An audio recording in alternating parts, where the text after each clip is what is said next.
На краю болота лежала матерая волчица. Еще издалека услышала шум прилетевших птиц. Бесшумно подошел волк-самец.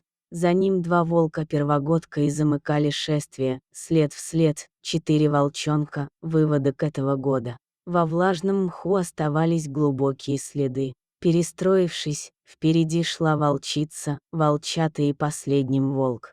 Молодняк от нетерпения норовили забежать вперед, но грозный оскал матери укращал их азарт. Непонятно откуда выскочил и плелся далеко позади стаи, тощий с шерстью, торчащий скатанными клочками маленький звереныш. Он торопился догнать свою семью, но делал это так шумно. Волчонок боялся, что его прогонит, как было уже не раз.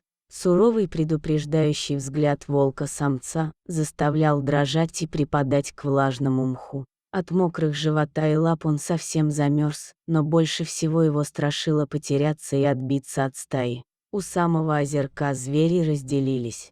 Одна группа с самцом пошла в обход, вторая с волчицей осталась в засаде. Здесь их логово, здесь родились и выросли волчата. Тут малыши познакомились со старшими первогодками. Прошлогодние волчата-переярки жили почти отдельно, но не покидали родителей. Для младших они никогда не приносили еду, даже отбирали и доедали несъеденное. Часто родители уходили на охоту, щенки сидели тихо и терпеливо ждали возвращения. В первые дни они кормились молоком матери, потом мясной отрыжкой родителей. Когда зубы окрепли, начали пробовать сырое мясо. Летом дичи хватало и молодняк рос быстро. Родители стали приносить полуживую дичь. Вот тогда и случилась беда с волчонком. Отец-волк принес крупного зайца. Измятый и обмусоленный длинноухий лежал на траве. Волчата окружили жертву, не решаясь напасть. Самый нетерпеливый прыгнул на зайца и вдруг, казавшийся полузадушенный и беспомощной косой, перевернулся на спину и с такой силой ударил задними ногами волчонка, что тот завизжал и отлетел далеко в сторону. Мгновенно пленник выскочил из рассыпавшегося круга зверей, удиравших кто куда, сделал огромный прыжок, скрылся в лесу. Наверное, было бы лучше, если волчонок сразу и сдох. Крепкими, словно железными когтями задних лап зайчище распорол брюхо щенка. Вот так и стал он калекой. Звери не признают больных. Хилому и больному никто не поможет. Таков звериный закон. Несколько недель звереныш лежал без движения, по нему ползали муравьи, садились мухи, никому не нужный, позабытый. Братья игнорировали его, родители не обращали внимания. Звериная живучесть и инстинкт самосохранения дал еще один шанс. Залезав раны, он пошел на поправку. Что он мог поймать и на что охотился? На мышей, лягушек, ящериц. Волчонок усвоил жестокое правило: поймал — съел, а то старшие отберут, вдобавок покусают. Калека навсегда потерял положение в стае. Теперь постоянно старшие донимали болезного. Таскали за облезлый хвост, сильно кусали, если он не успевал спрятаться. Он так и не вырос, был наполовину ниже и слабее своего собратьев. Вся семья отвергла хилого звереныша, выгоняла из логова и стаи. Он спал, не уходя далеко, но не в тесном теплом логов. Есть неписанный звериный закон: выживает только сильнейший. Слабых и больных убивают. Что ждет калеку зимой? Смерть от своих или от мороза в снегу? Совсем плохие времена наступили для волчонка. Он, хотя и подрос на скудных харчах, все равно остался слабым, хилыми, с кривыми недоразвитыми лапами. Старшие стали донимать его все чаще и все злее, в них просыпался хищник. Слабый волчонок был удобной добычей для тренировок инстинкта, они с каждым разом кусали его сильнее и сильнее. Он случайно нашел брошенную нору енота. Енота еще в начале лета разорвали волки, и нора превратилась в его дом и убежище. В эту тихую октябрьскую ночь валил снег крупными тяжелыми хлопьями. Утром солнце заиграло на заснеженных деревьях.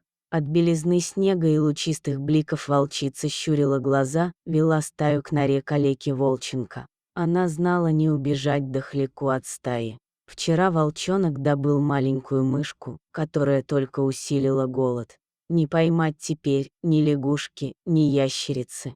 Болота и ручьи покрылись льдом. Лесная одинокая жизнь научила осторожности, развела у него слух и обоняние. Еще издалека он почувствовал приближение стаи.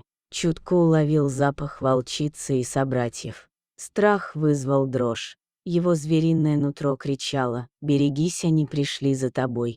Недолго раздумывая, один из переярков полез в нору. Он смог, просунул только голову, волчонок цапнул его за нос. Тот взвизгнул и, выскочив с рычанием, начал лапами разрывать проход. Звереныш уполз глубже в нору, где и сам уже еле помещался, и затаился. Волки не уйдут и будут караулить. День уходил волчонку холодно и голодно, но страх сильнее этого. Он чутко прислушивался и понимал, что делается снаружи.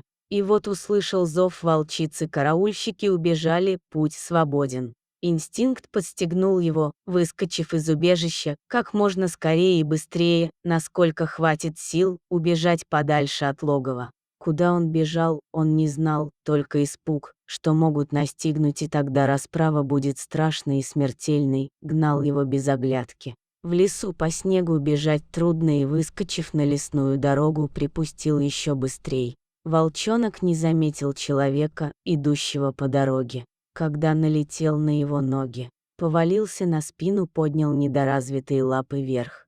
Он ожидал удара, боли, даже смерть. Человек присел, погладил щенка по голове. Первым желанием было вцепиться зубами, но от руки шло тепло, добрые ласки лесника остановили роковой порыв. Он позволил взять себя в руки. Человек поднял на уровень лица и пристально посмотрел на волчонка, поворачивая то в одну сторону, то в другую. Ему пошел 4-й месяц, звереныш за лето не подрос и походил на 3-месячного щенка собаки. Человек улыбнулся, засунул его за отворот своего полушубка, оставив снаружи только голову детеныша. Тепло, уютно устроившись, волчонок под плавное покачивание человеческой ходьбы заснул. Природа дала ему еще один шанс. При хорошем уходе станет настоящим волком и будет служить человеку, спасшего его.